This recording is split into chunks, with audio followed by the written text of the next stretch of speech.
Hello, good to be with you here on Maisha Prime News, the bulletin that brings you breaking news, developing stories, politics, education, also what is happening at the business sector, and many more. Just a summation for you tonight. The United Democratic Alliance UDA party has officially endorsed Deputy President William Samoei Ruto as the party's presidential flag bearer. Also tonight, the Kenya Transporters Association KTA has asked its members to increase cargo transportation charges following a rise in fuel prices. We have these and many more stories prepared for you, and remember, we have 5 over 5 segment at the end of the bulletin. Make sure you don't miss out. Welcome to the authoritative, unbiased and incisive bulletin, Maisha Prime News, that airs Monday to Friday at 8 p.m. and 9 a.m. and on weekends, that is Saturday and Sunday at 9 p.m. My name is Kering Chebet.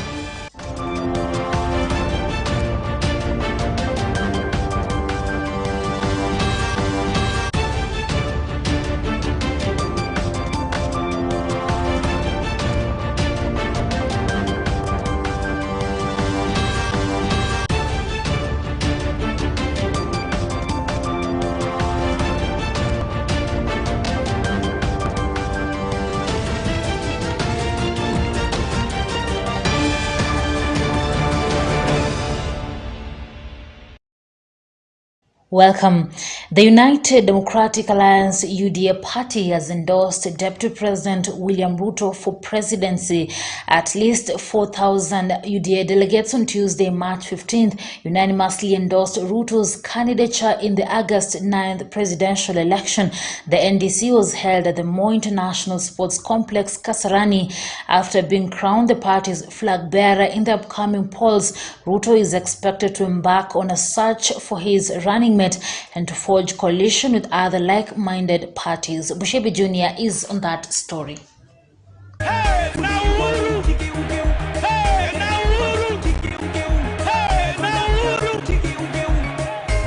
The United Democratic Alliance UDA National Delegates Conference NDC has officially endorsed William Ruto as the official party leader and presidential candidate in the 2022 political duel. To be held on the 9th August 2022. To be held on the 9th August 2022.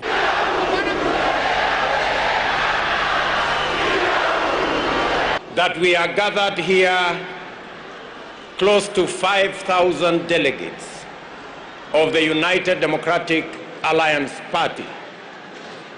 It is a historic moment because this is a party that a year ago was not the party we have today. It is the effort, the commitment, and the hard work of many people in Kenya. Today, the United Democratic Alliance Party is the largest party in the Republic of Kenya. This is going to be the most decisive election. This election will be a turning point in the history of Kenya. And why do I say so? This election will be between the ordinary citizens and the bourgeois, within the meaning of Stalin, the famous Stalin of Russia. This election will be about the debt, the 13 trillion debt, and more so the 7 trillion debt that was borrowed courtesy of the handshake brothers. The hustler nation is a young nation. The voice as well as the aspiration of Kenya's young people form to seek presidential nomination. But I rose from the bottom of the party pyramid, working my way up until I entered party leadership and eventually became a member of the National Assembly at the age of 31. I was an assistant minister at the age of 33 and a cabinet minister at the age of 36 and an opposition MP at the age of 37. 2007, wakati kulikuwa wa jamaa hapa Nairobi ambao walikuwa natafuta rafiki yangu William Ruto, alikuja kwangu kujificha. Simu nipigie makofi. Hapa Nairobi kulikuwa na organization inaitwa Mungiki, na walikuwa natafuta yeye. Ni kweli ama si kweli? Kweli. Alikuja kwangu nimfiche, atoke kwangu na askari. And that has sort of formed the basic rhythm of my career ever since. In that time, I have learned a lot, made mistakes, achieved successes, and refined my leadership philosophy and vision are designed on the people's terms.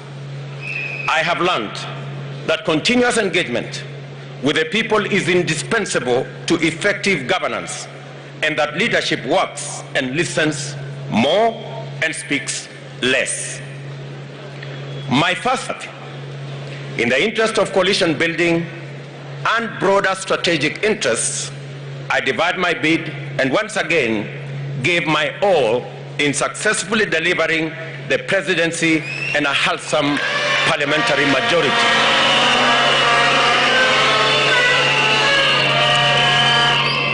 Today, I know without any shadow of doubt that the time has come to represent the hustler nation. The time has come to go all the way to the finish line and to win for our party, our coalition, and for the people of Kenya. Ruto will now be the flag bearer of the political outfit and battle it out with Azimio la Umoja movement presidential candidate Raila Odinga, among other serious presidential contenders. We will not submit to your threats and blackmail. We will not bow to you. We will not worship you. We worship the living God in heaven. We worship no human being.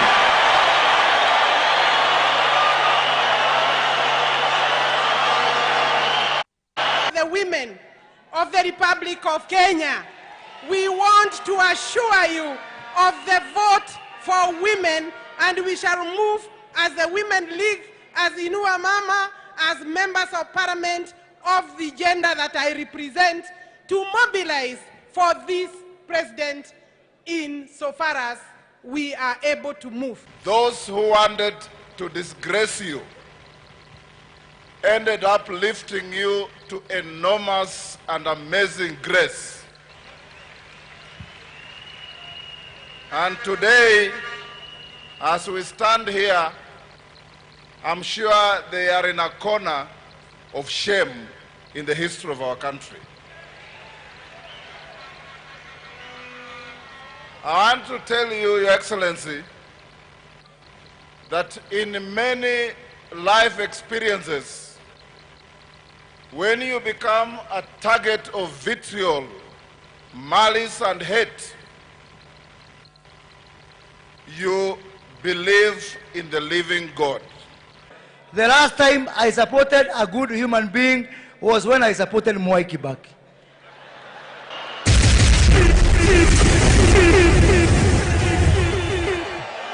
And for me, supporting a good human being is more important than supporting a good leader.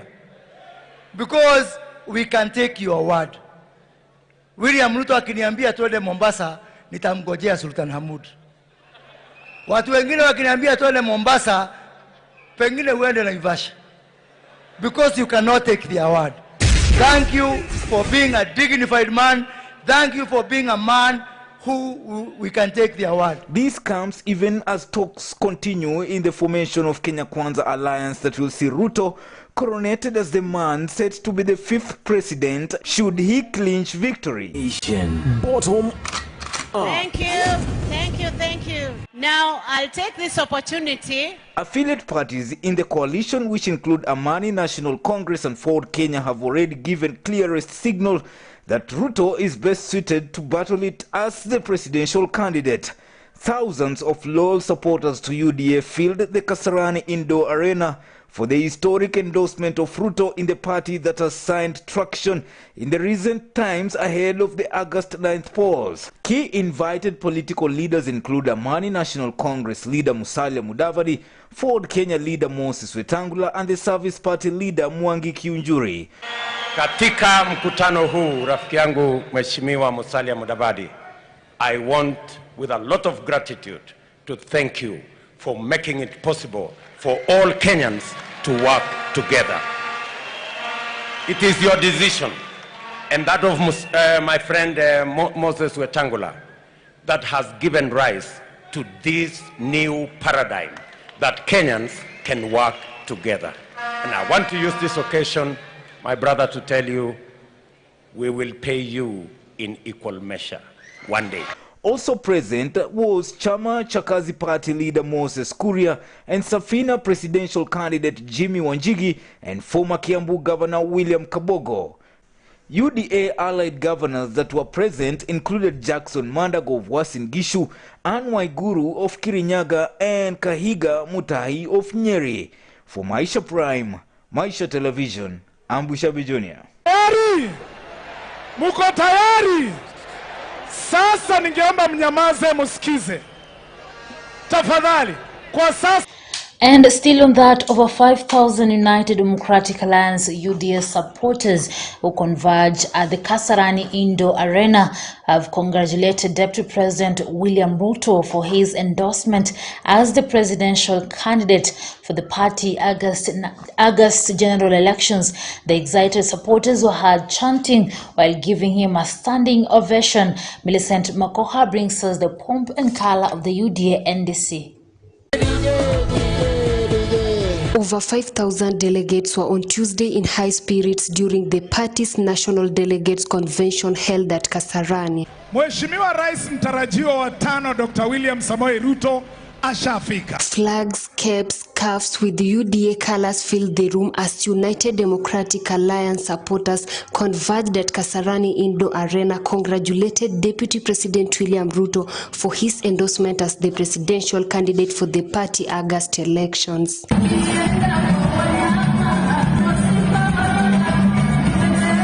The excited supporters were heard chanting yote yawezekana bila Uhuru, a Swahili word meaning all is possible without Uhuru, while giving him a standing ovation. Yote yawezekana. Yote yawezekana.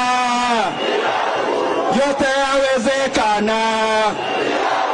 The chants filled the air, shortly disrupting the meeting as the crowd took charge.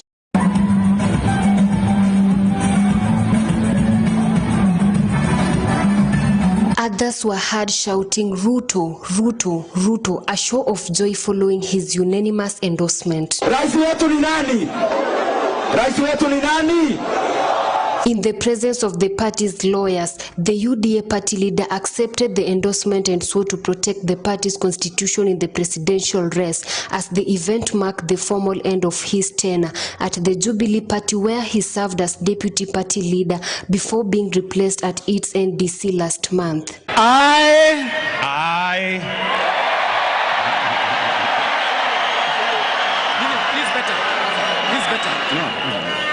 Dr. William Samoei Ruto. William Samoei Ruto.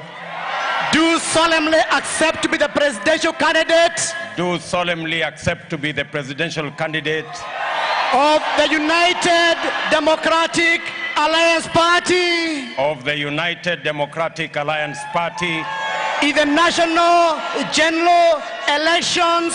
In the national general elections. To be held on the 9th August 2022. To be held on the 9th August 2022. A number of musicians marked the celebration with stunning performance as they entertained the overjoyed supporters. Mutato!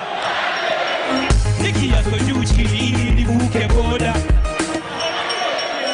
Haki yako juu chini ili yavuke boda. Wananigeukia. Haki yako juu chini ili yavuke boda. Wananigeukia. Haki yako juu chini ili yavuke boda. Wananigeukia. Nimtazame nani nimwamini nani? Wananigeukia. Vigeugeu. Vigeugeu. Nataka tufunze DP style, twende above the head, below the belly, alafu across the counties. Smooch those monies, mwah, mwah. Smooch hizo pesa, mwah. Hustler ndani mpaka State House. Hustler ndani mpaka State House. Sound nakujua nani kona Kenya kwanza. Hii anthem ya wa Kenya, wale wanataka pesa na hata pia kutesa. Tumasania pesa. Leta nini? Tunataka nini? Sema pesa. Leta nini? Siwezi bila pesa. Leta pesa. Ruto's signature campaign song Sipangwingwi remix entertained the delegates who could not refuse the urge to dance to the tune.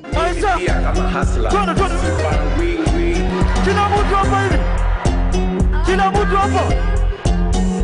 Maisha ni yangu. Washughulika na yako. Napenda na kwangu. Washughulika na yako. Misi babingwi. Siezi pangwa na system. Ama siasa za ukabila. Kura zote napea hasla. Automatic economy nataka. Siezi pangwa na system. Key invited political leaders include Amani National Congress Party leader Musalia Mudavadi, Ford Kenya Party leader Moses Wetangula, and the Service Party leader Mwangi Kiunjuri. Musalia! Eka! Eka! Also present in Chama cha Kazi Party leader include Moses Kuria and Safina presidential candidate Jimmy Wanjigi and former Kiambu Governor William Kabogo. Moses Kuria!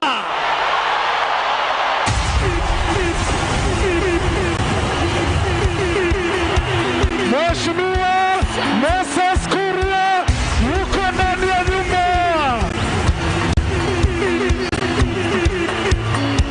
UDA allied governors present include Jackson Mandago of Uasin Gishu, Anne Waiguru of Kirinyaga, and Kahiga Mutahi of Nyeri. Nation. Among legislators present include Rigathi Gachagua of Madira, Alice Wahome of Kandara, Kimani Ichungwa of Kikuyu, Aisha Jumwa of Malindi, Cleophas Malala of Kakamega, and Kate Waruguru of Laikipia. Others includes Eden Duale of Garissa Township, Silvana Sosoro of South Mugirango, John Kiari of Dagoretti North, and Samson of Nandi.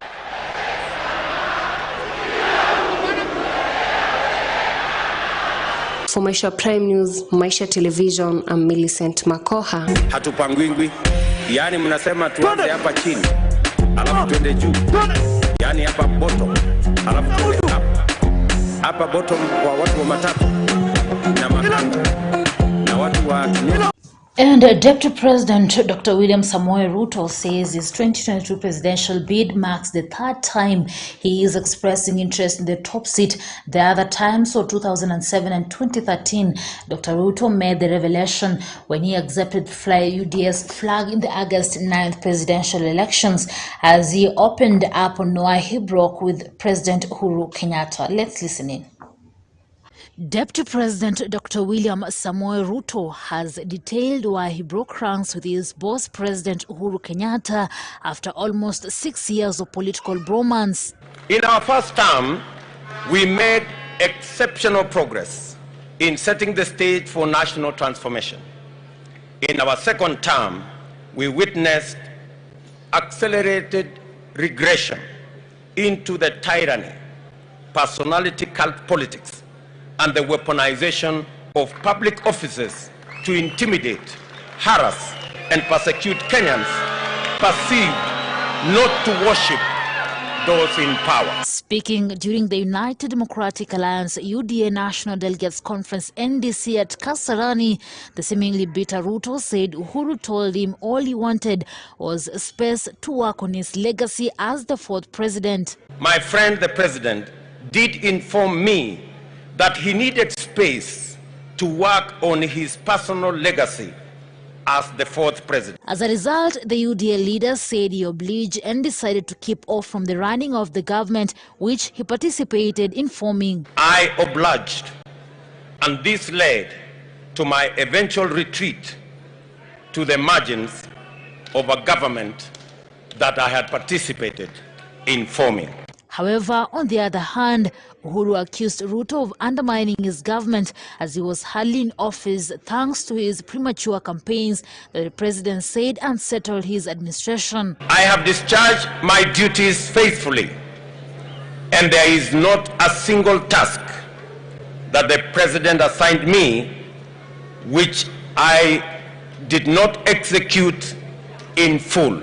I am the first elected and serving Deputy President of Kenya. In a meeting at Sagana State Lodge, the head of state said he fell out with the DP as the latter was busy campaigning at the expense of working for Kenyans. Political competition organized around ethnic division is toxic, yet many politicians accept this to be the essence of democracy. Hata nikisema mimi nafanya kazi na ndugu yangu Raila Odinga, mimi sifanyi kazi kwa sababu nataka yeye awe rais. Mimi nafanya kazi na yeye kwa sababu nataka pamoja tuunde amani ya taifa la Kenya. For Maisha Prime, Maisha Television, I'm Reader Kering, Chebet.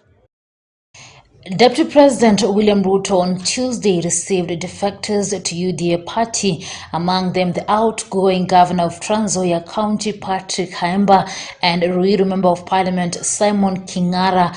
At the same event, United Democratic Alliance UDA party chairman Johnson Muthama assured party members of a free, fair and transparent nominations during the exercise, which is slated to kick off next month. Let's have a look. Na Hustler Nation na chama ya UDA. Wapi makofi ya mheshimiwa Kaemba jameni?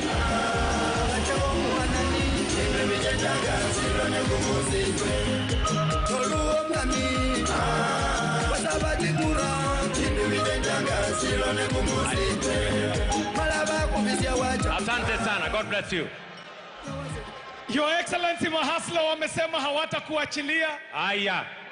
Tuko na ndugu yetu pia mbunge wa Ruiru Mheshimiwa Kingara leo pia amejiunga na Hustler Nation.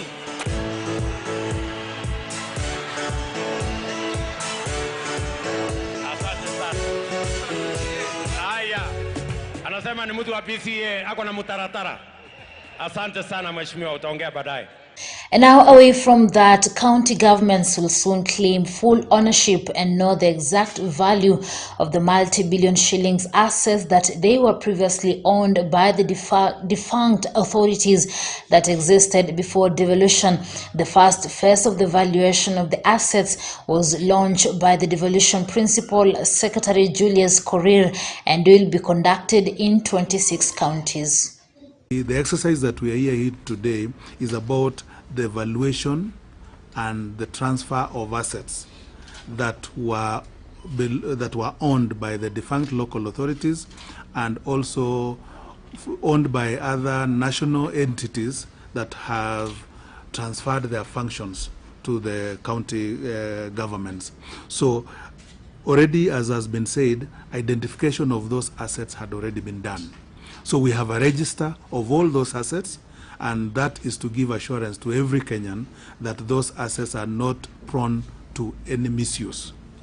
Now, what we are doing is an exercise of ascribing value to these assets so that now they can be also recognized in the statements of accounts, so that now the balance sheet by county government is reflecting of the true worth of the assets that they own. We've also trained all the 47 counties on the templates that we're going to use. We trained the valuers, we trained the engineers from the Ministry of Infrastructure. We have also been able to train our own staff to coordinate this process, and we were also able to train the county commissioners who are supposed to coordinate this process, especially because it is a delicate process that involves land, and land can be emotive in some places. And so, as IGLTC, we are set to see this process go well. West Pokot Governor John Lonyangapuo, who is also the party leader of Kenya Union Party, has criticized the Kenya Kwanza coalition of insulting President Uhuru Kenyatta's move on supporting Raila Amolo Odinga presidency for come August 9th. The county head has called on Deputy President William Ruto to respect the president and Odinga. Hiyo team ni ile mrengo miniko naitwa Simio. Kuna timu nyingine inaongozwa na William Ruto, sijasikia jina yao ni nini, lakini vyama vingi wamekuja pande hii. Ningeomba tu kwamba irrespective of which political affiliation you are in, tembeni huko na heshima, hata baadaye pia sisi pia tu heshima. Ningeomba tu kwamba mambo ya matusi kwa sababu fulani hajaungana na nyinyi, msitusi mtu.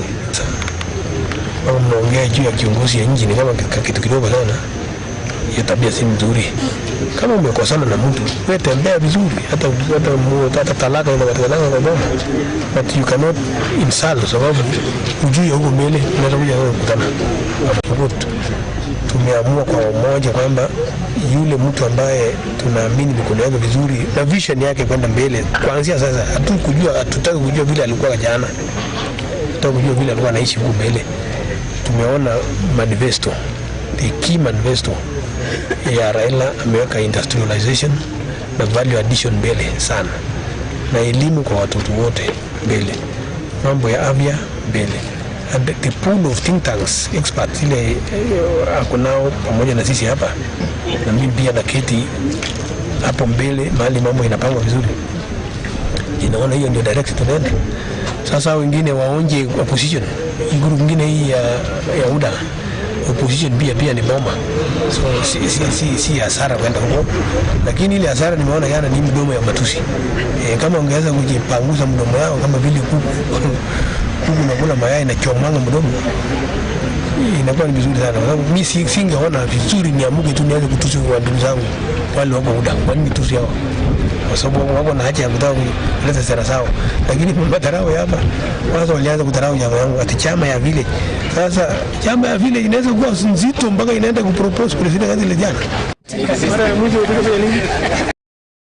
The Kenya Transporters Association KTA has asked its members to increase cargo transportation charges following a rise in fuel prices. In a statement, the association asked its members to hike the charges by at least 5% just a day after the Energy and Petroleum Regulatory Authority EPRA announced a 5 per litre shillings increase in the price of petrol and diesel. Brian Gard reports. The Kenya Transporters Association KTA has requested its members to increase cargo transportation charges following a rise in fuel prices. In a statement, the association asked its members to hike the charges by at least 5% just a day after the Energy and Petroleum Regulatory Authority EPRA announced a 5 shillings increase in price of petrol and diesel. In the announcement, KTA indicated that the profit margins are way too low and cannot sustain the businesses, and that its members have no choice but to transfer the increase in fuel prices to cargo owners. KTA further said that fuel costs contribute up to 35% of the total direct transport cost and indirectly affects other costs such as tires and spare parts. The pronouncement by KTA comes just a day after EPRA released a monthly review of the fuel prices. The energy regulator noted that the cost of super petrol and diesel would each increase by 5 shillings each from Tuesday, March 15th to April 14th. Super petrol will retail at 134 shillings 72 cents per litre, while diesel will go for 115 shillings 60 cents per litre at pump prices, and kerosene prices remain unchanged at 103 shillings 54 cents. In the new prices, the government had implemented a 20 shilling subsidy per litre, cushioning Kenyans from high rates. Were it not for the subsidy, the prices would be 155 shillings 11 cents for petrol, 143 shillings 16 cents for diesel, and 130 shillings 44 cents.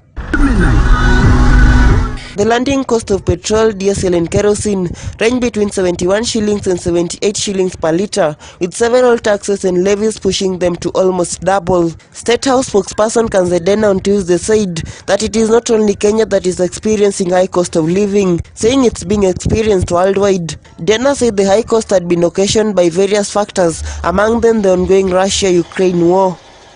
On Monday, Kenya reviewed its fuel prices up by 5 shillings in what is likely to further push up the country's cost of living. It is the first increase since November 2021, in what sources said it is linked to the crisis between Ukraine and Russia. The citizens decried a potential increase in prices of basic food commodities such as sifted maize flour, bread, vegetables and fruits. The increase in the cost of fuel prices will further dent the pockets of Kenyans who are already feeling the economic effects of the pandemic that ravaged the world, bringing businesses to their knees and forcing others to shut down. Maisha Television, Brian Gad. And KCSE exams entered the second day on Tuesday. The candidates sat for their mathematics paper 1 and English comprehension, while speaking as he led the monitoring of the distribution of Kenya Certificate of Secondary Education examination materials. The Education Cabinet Secretary Professor George Magoha continued to emphasize on fairness, urging the students to maintain the highest level of discipline as they sit for their exams. Because yesterday, as you are aware, we caught certain phones in school which were communicating with other agents outside, and it is very, very easy to compromise our people inside the examination hall if students are holding large amounts of money. While we are frisking our children before they go to the classrooms, let us ensure that they are not holding large amounts of money in their pockets. We were able to track some students who had unnecessarily large amounts of money in their pockets for reasons which were best known to themselves. Let us be ruthless about the way we handle cell phones in exams. Everybody must surrender his cell phone. Everybody. And those cell phones must be in the center manager's office. If the center manager needs to communicate, that person will go to the office. If a supervisor needs to communicate, that person will go to the center manager's office. I've also asked the police to watch and check the center managers who carry hundreds of thousands of shillings in cash during the examination process. They should actually handcuff such teachers immediately, because if you are going to superintend an examination, there is no reason why you should be having 200,000-300,000 shillings in cash. That is supposed to subvert the purpose of the integrity of the examination. There is nothing personal about this, it is just work, and we are serving our children.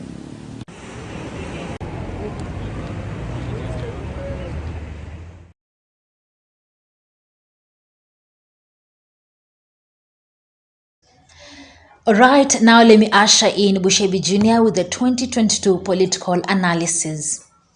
Earthquake! Earthquake!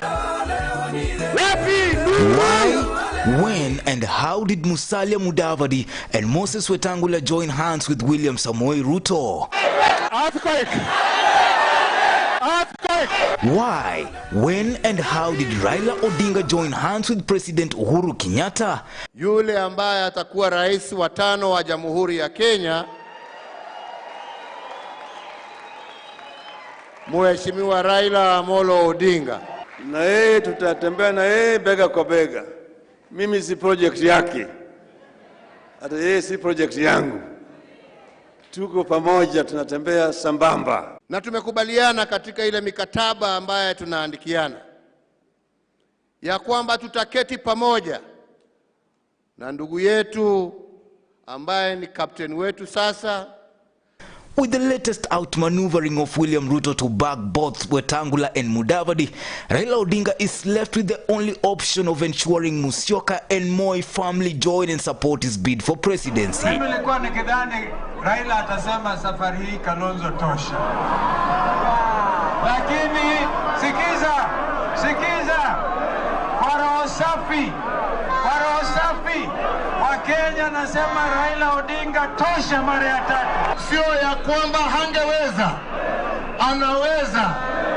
lakini akasema hatakuwa moja ya kugawanya Wakenya, anataka tutembee pamoja. Mimi nimetembea na wewe wakati ulikuwa unahitaji ndugu wa kutembea na yeye. Mimi nataka nikuambie rais, kwa miaka 4.5 umetutesa, umetuhangaisha. Ni kweli ama si kweli? Ni kweli ama si kweli? Mheshimiwa ndugu yangu rais, mimi nataka nikuambie,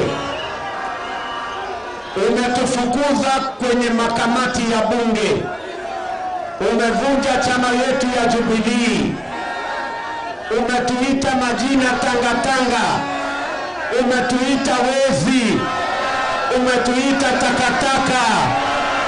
Lakini nataka nikuambie ndugu yangu rais, sisi ambao unatuhangaisha, sisi ambao unatutesa, sisi ambao unatuita majina, sijui takataka, sijui wezi, my friend, sisi ndio tulitembea na wewe Kenya mzima, tukapiga magoti tuombe ili kesi ya Hague ipotee.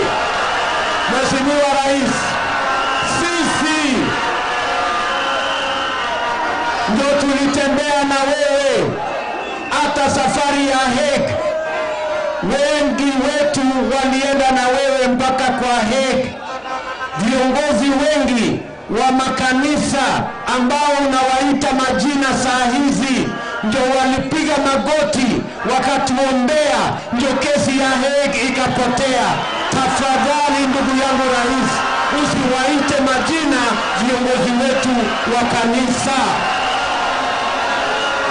Nakuambia my brother, sisi ambao unatuita majina, sijui takataka, sijui wezi, sisi ndio tulitembea na wewe Kenya mzima, tukakutafutia kura, tukapanga Kenya hii mpaka ukakuwa rais, tukakupigia kura mara 3. Sisi ambao unatudhulumu, sisi ambao unatufiga vita, sisi ambao unatutesa. Mimi nataka nikwambie mheshimiwa ndugu yangu rais, sisi tumeona yale umetufanya, lakini kwa sababu sisi ni wacha Mungu, sisi tumekusamehe. Sisi rais tumekusamehe na tumekuachia Mungu. Sisi ndugu yangu rais tumekusamehe, umetuhangaisha, umetutesa, umetufanya yote, lakini we have forgiven you na tumekuachia Mungu. With the super alliances taking place before 9th August, there is, however, more consensus among the Kenyan political pundits as to whether the race would be between Raila Odinga and William Ruto. Deputy President William Ruto and ODM leader Raila Odinga's political card is the typical Kenyan presidential election chess game pundits believed is aimed at a 2-horse race presidential poll with surprise endorsements that may just shake the nation. We know your track record of doing unconstitutional stuff, including swearing yourself in. But those ones are not a bother to us. If Kitendawili assures us that he will respect the wishes and the decision of the people of Kenya, he can continue with all the threats he wants. He can continue with all whatever he wants. Ni kwamba tulipata habari kutoka duru za kuaminika kwamba mpango mmoja wa William Ruto ni kupiga vita ugatuzi. There is one person who over the years never supported the constitution. Not when we tried in 2005, not when we did it in 2010, and even now when we wanted to amend it in 2021. I mean, somebody must forever be always wanting to do things that are not right for this country. I want to ask Kenyans to be warned that there is a danger in electing one person, and that is William Samoei Ruto. Both Raila Odinga and William Ruto have built up strong support base, fanatical following and national presence. The two are well positioned to be Uhuru's successors. Ruto claims Odinga's handshake with his boss President Uhuru Kenyatta was aimed at killing the Jubilee party, leading to the second in command subdued by the power play in Jubilee that forced him out. Nevertheless, under his new outfit UDA, Ruto's goal to get backing from leaders seeking to realign themselves politically ahead of the 2022 general elections has yielded some fruits. The DP embarked on a charm offensive to woo governors, senators and MCS, even as his party, the United Democratic Alliance Party, pumped up massive support and recruitment of members to consolidate support across the country. We are going to raise the bar of leadership. We are going to raise the standard of leadership so that deceit and lies and conmanship does not become part of the equation of leadership in Kenya. On the other hand, Raila has managed to keep his political star shining through surprise moves that have dumbfounded both friends and enemies by stepping up his efforts to get strong backing from the elite of the nation, including the president. Yule ambaye atakuwa rais wa 5 wa Jamhuri ya Kenya, Mheshimiwa Raila Amolo Odinga. The two arch rivals going head to head in the August 9th general elections has already caused ripples in the political landscape. Raila Amolo Odinga akiwa ODM, Kalonzo akiwa naoka na wenzake KANU na wenzake na Kenya na wengine, zote tushirikiane tuwe kitu kimoja, na hakuna mtu ambaye atawachwa nje ya serikali ya Raila Amolo Odinga, wote watakuwa ndani.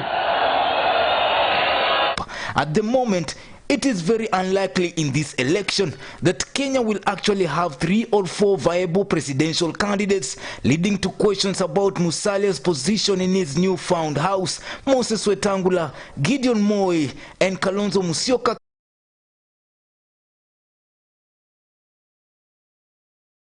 interview. Tuweke hapo Musalia Mudavadi afanyiwe interview. Tuweke hapo huyo Rigade afanyiwe interview. Alafu tuone kati ya Rigade na Musalia ni nani anaelewa masuala ya uchumi kuliko mtu mwingine. Ni nani anaelewa? And therefore, sisi tunasema Musalia Mudavadi alianza kukua Minister of Supplies and Marketing. Akakuwa Minister of Finance. Akakuwa Minister of Local Governance, akakuwa Vice President, akakuwa Deputy Prime Minister. Tungependa mtuambie yule ambaye mnadhania anaweza shinda Musalia kwa kukuwa Deputy President amekuwa nini? Sisi kama ANC tunasema ya kwamba vile tumekubaliana rais na yule ambaye atapeperusha bendera ya Kenya kwanza anaitwa William Samoei Ruto. Yeye ni wa chama gani? UDA. Sisi tunasema kiti cha deputy president katika Kenya kwanza ni lazima kikuje hapa kwa chama cha ANC na awe Musalia Mudavadi. Kwa hivyo tunasema kama Ruto atachukua upresident, Musalia Mudavadi achukue deputy president. Hatukwenda Azimio na Musalia Mudavadi kwa sababu we didn't have anything to get there. Lakini tukaamua turiski tukuche Kenya kwanza, na hatuwezi toka bure mpaka tutope na deputy president. Such a scenario would generate more debate about contenders in the run-up to the election. Ile kitu ya mwisho tunaweza kufanya ndio tuzike hii nchi ni kupatia William Ruto rais wa Kenya hii. Hiyo ni kuchukua sasa Kenya kuingiza kwa shimo, kuzika. Hakuna kitu itakuwa imebaki. It would also make it difficult for any candidate to score the 50% plus 1 vote required to win, As August 9th nears, it is only Raila and Ruto who are at the center of the 2022 succession politics. Seemingly, as political pundits continue to say, the rest of the politicians should keep on aligning themselves with the two leaders to have any political clout. For Maisha Prime, Maisha Television, I'm Bushabi Jr. Alright, and with that story, I'm taking a short commercial break. Maisha Prime News will be back shortly. Stay tuned.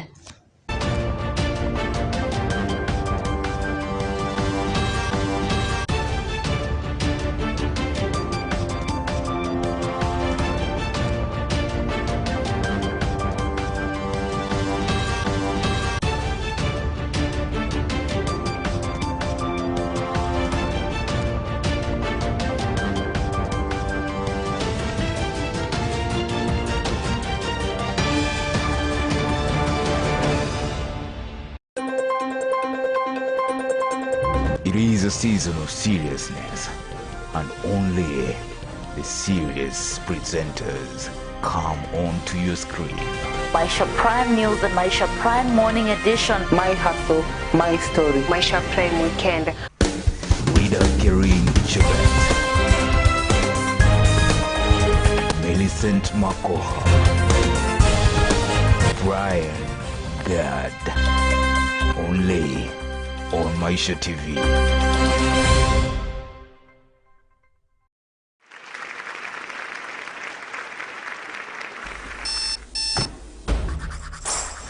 There is a saying, behind every great man is a great woman.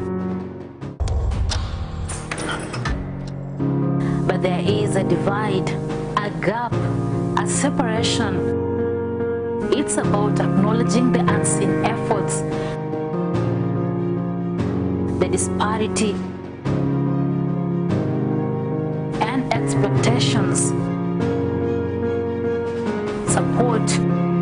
What does it mean to have support? To give support? To live without support? It's time that support goes both ways. Because beside every great man is a great woman.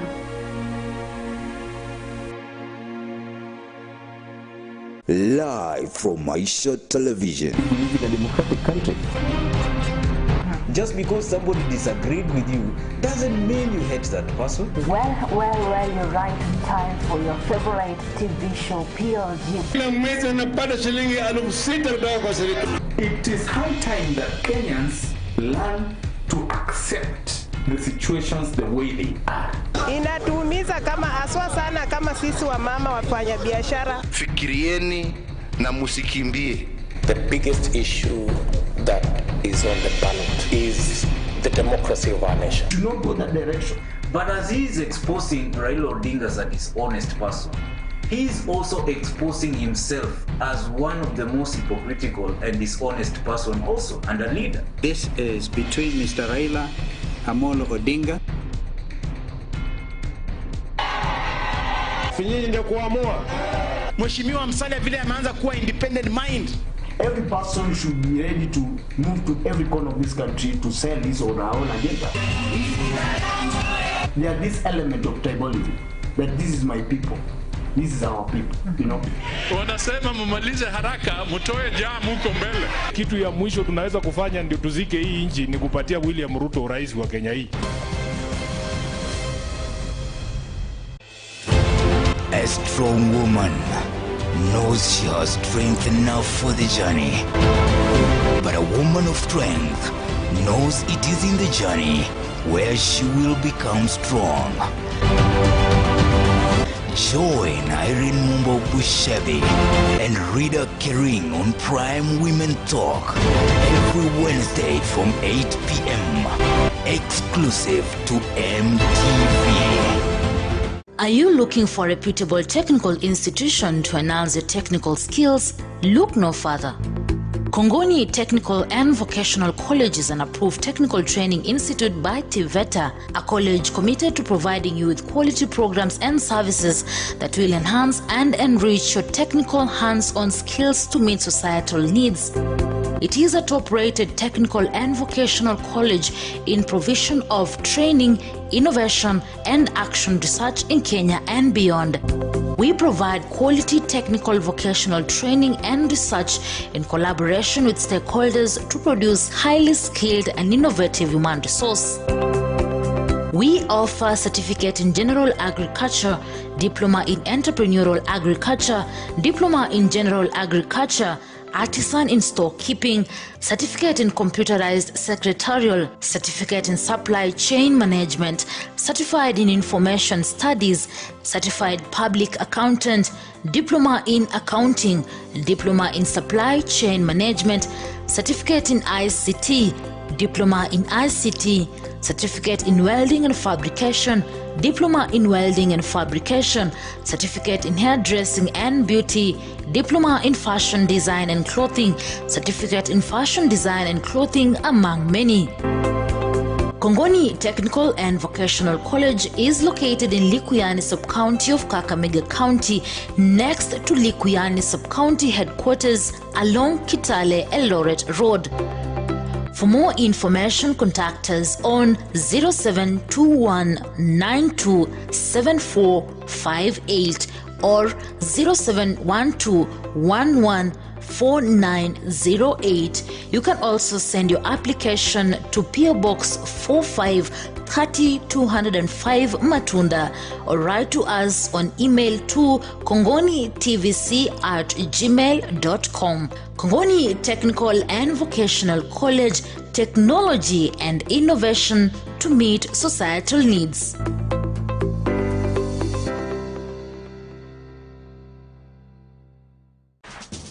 Unapotia bidii katika maisha, mwishowe unafanikiwa. Unapotazama runinga maisha, unajifunza, unaelimika na unafurahia. Twakujuza kila mara, twatia fora kukupasha yaliyomo, yanayojiri na kujenga maisha mbeleni. Hii ni runinga ya maisha. The stage is set. The time is now. Credible news. It is prime news. Only on Maisha TV. Prepare for the best.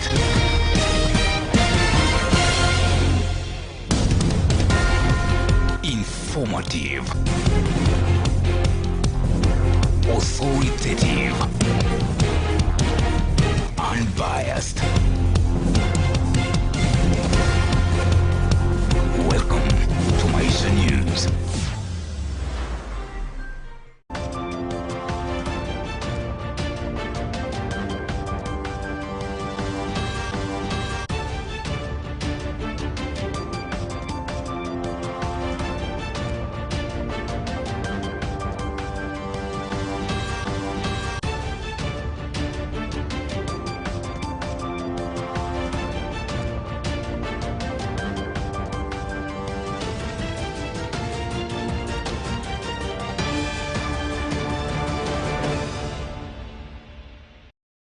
Welcome back, and glad you tuned into Maisha Television.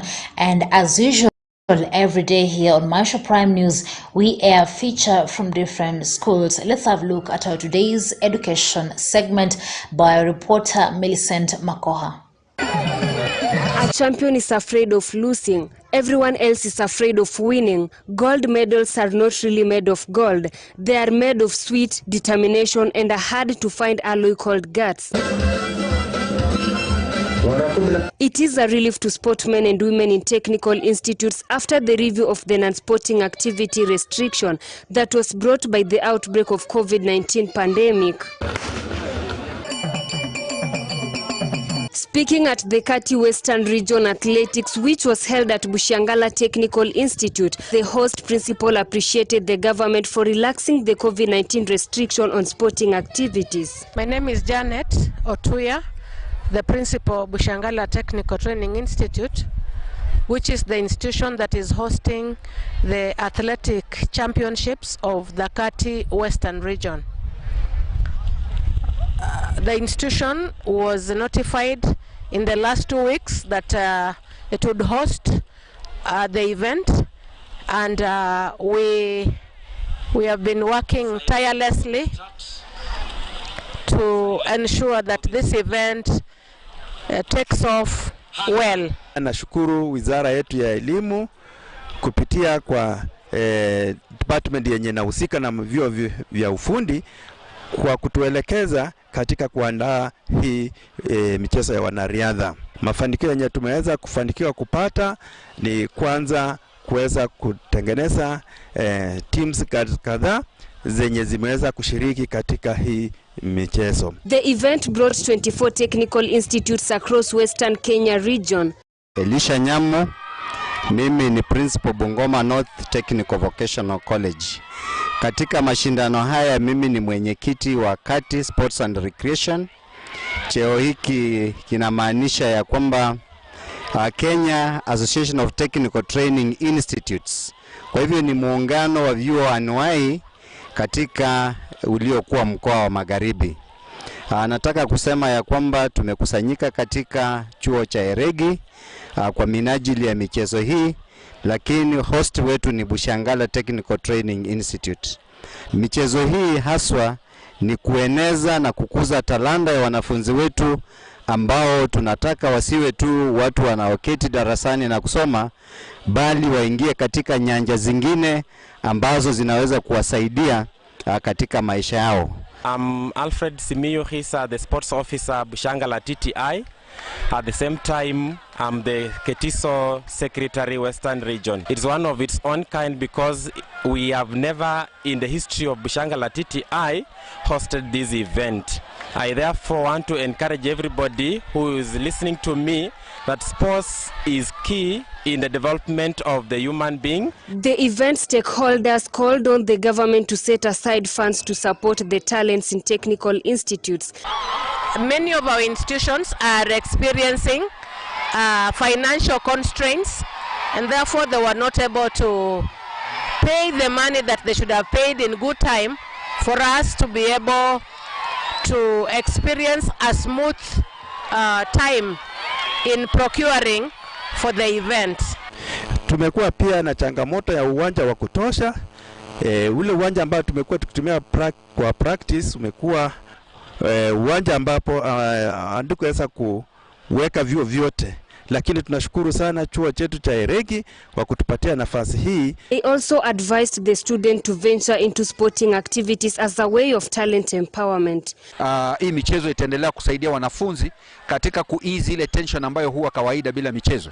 And tunatarajia kuona ya kwamba baada ya hii michezo wanafunzi pia wataweza kupay more attention kwa ajili ya studies zao, waweze kusoma kwa bidii na baadaye tuweze kupata hata better results than the way it has been.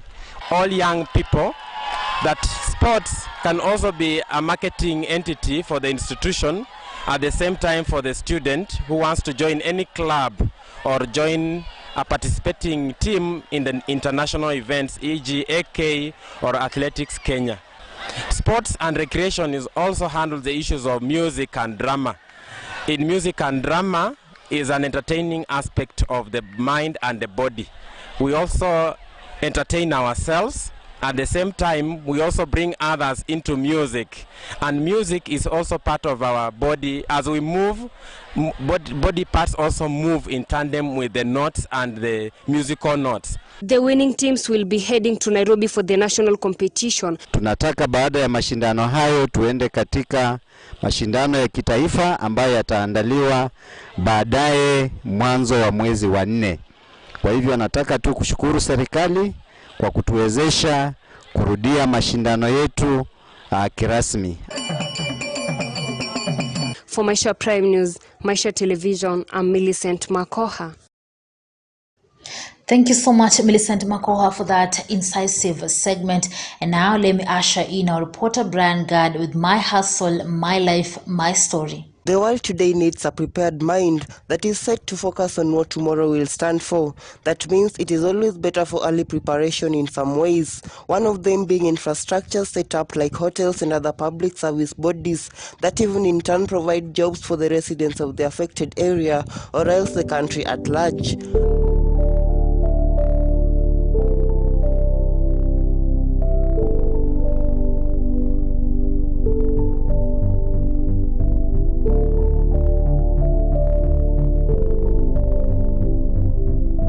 Amazon Garden, located in Matungu Sub-County, Kakamega County, along Bungoma Mumias Road, is a well-set-up resort that reflects the kind of good future everyone wants, as the manager narrates. My name's Evelyn Lusike Wanyonyi.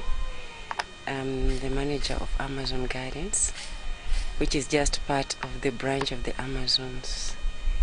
We have Amazons Kakamega, Amazon's Kuku joint in Kakamega and Mumias. So this is the gardens. It summarizes the Amazons. Across the road we have the Amazon's Kuku joint Mumias.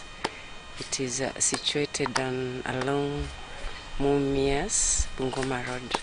That is Lukoye. It offers many services, among them being foodstuffs, accommodations, conference facilities, among many others, with a conducive environment. We offer family home away from home environment.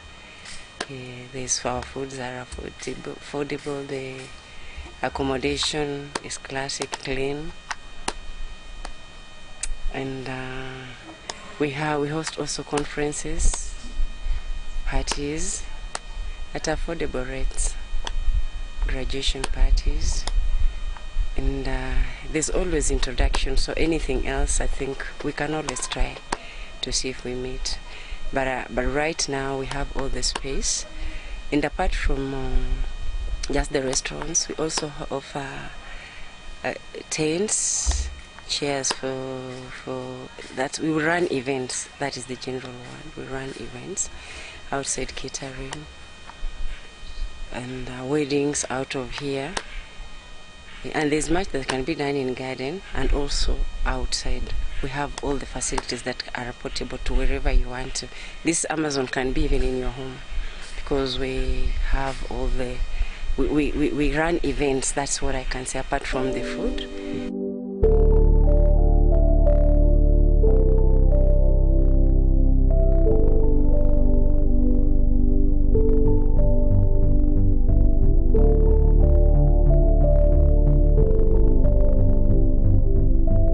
Its closeness to the highway has attracted a big number of customers who visit the resort. Yeah, the Amazon Gardens is located at Lukoye, near Lexon petrol station, some meters from Mumias town. Maisha Television, my hustle, my story, Brian Gad.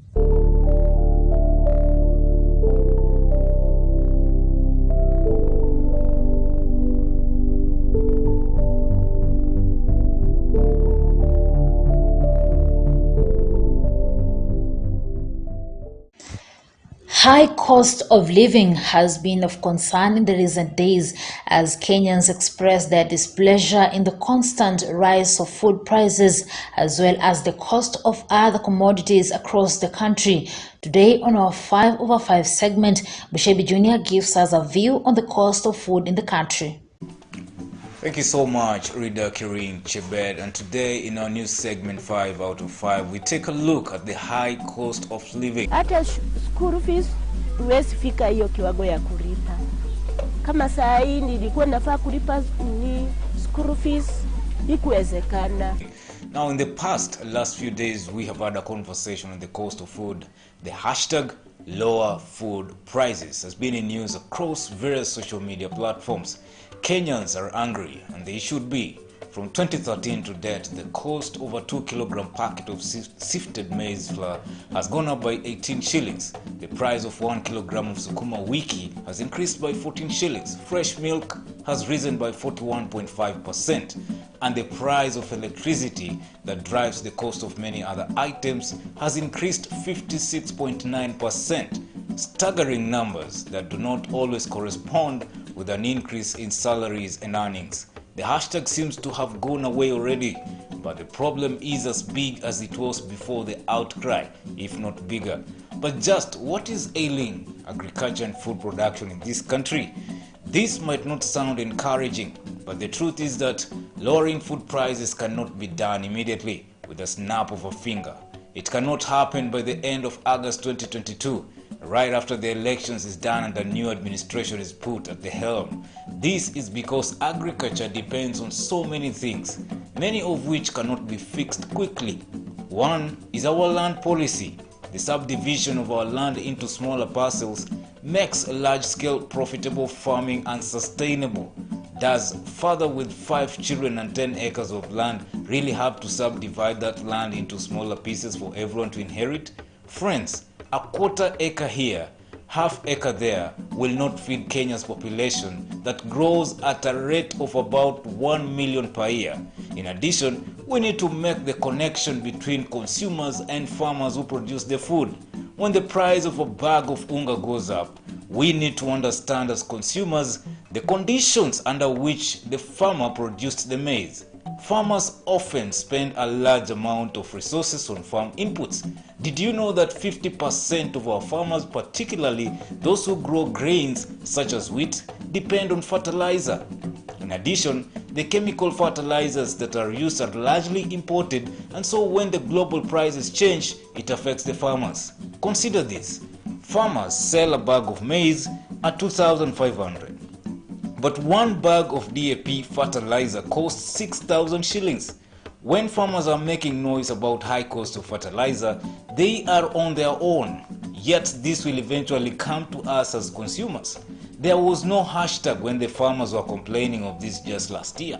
What's more, experts now tell that the fertilizers that we have been using have acidified our soils. We have become over-dependent on pesticides to the extent that they are no longer beneficial. Not to mention the fact that the pesticides are not good for the environment. These chemicals in soil, what happens is we kill the micronutrients in the soil, we destroy the biodiversity. A good number of these chemicals lock up the nutrients that is needed in our food. As a legislator, this is my responsibility to ensure that we actually tighten the loopholes in our laws that are allowing these dangerous chemicals that have been banned in other countries to make their way to their... Kitu kama mbegu usipopiga dawa, hiyo armyworms inakula mbegu inamaliza yote. You will not harvest anything. So there is no way unaweza kosa kuitumia unless we develop a resistant seed yenye ita resist hiyo crop, lakini wewe tuambia tuache kutumia na hakuna options because that thing came from Cameroon all the way to here. Sasa we've inherited something that was not here, but initially we never used to use this pesticide, so it is forcing us to use them because we cannot produce without them. We need to have tools. You know, we're in a different tropical environment where we don't have winters that you know, get rid of our pests. And therefore, by just banning those products without doing a proper risk assessment, and is not good because it's going to bring Kenya down.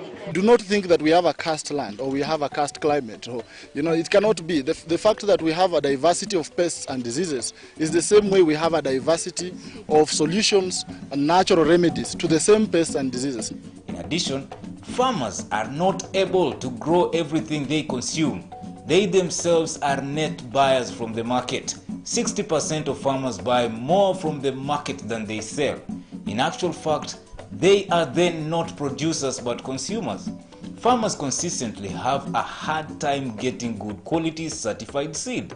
And whatever happens to agricultural extension services that were so critical in disseminating information and building the capacity of small-scale farmers, wouldn't they be so useful now when climate change has led to such erratic weather patterns? How are farmers to know what crop to plant in what season? And whatever happened to Galana Kulalu project that was to produce 1 million bags of maize per year? Government has decided, given the efficiencies of private sector in terms of agriculture production, that once we have finalized in investing in the infrastructure, basic irrigation infrastructure, the 10,000 model farm is going to be commercialized. competitively commercialized, following which then the next step would be a decision on how to open up further land, again, which will be determined by availability of water as a major enabler for this project. With a few days to go to the elections, whoever takes office in August will have to tell us why our budgets consistently focus on large industrial farming rather than on the small-scale farmers who produce 70% of the food we consume. They will need to tell us why the budgets have always focused on the usual staples like maize rather than investing in growing our food diversity and indigenous crops that are climate resilient and nutritionally rich. They will have to tell us why pesticides banned in Europe are still in use in Kenya. It is going to take more than a hashtag Fox, press conferences and political rallies to lower food prices. We are going to need more than minor surgery, but rather a total transformation of how we produce our food in this country and at what cost. That is food for thought for the voter and the man or woman who will take over the reins of Kenya in August. My name is Bushabi Jr. and that is 5 out of 5. All right, that was our Prime 5 today with the Bushebi Jr. And that marks the end of the comprehensive bulletin Maisha Prime News. But continue tuning into Maisha Television for more comprehensive, educative, informative, and also entertaining programs from the editorial board and everyone who made this a success. We say thank you. Remember, Maisha Prime News airs every Monday to Friday at 8 p.m. and 9 a.m. and also on weekends, that is Saturday and Sunday at 9 p.m. Enjoy the rest of your viewing.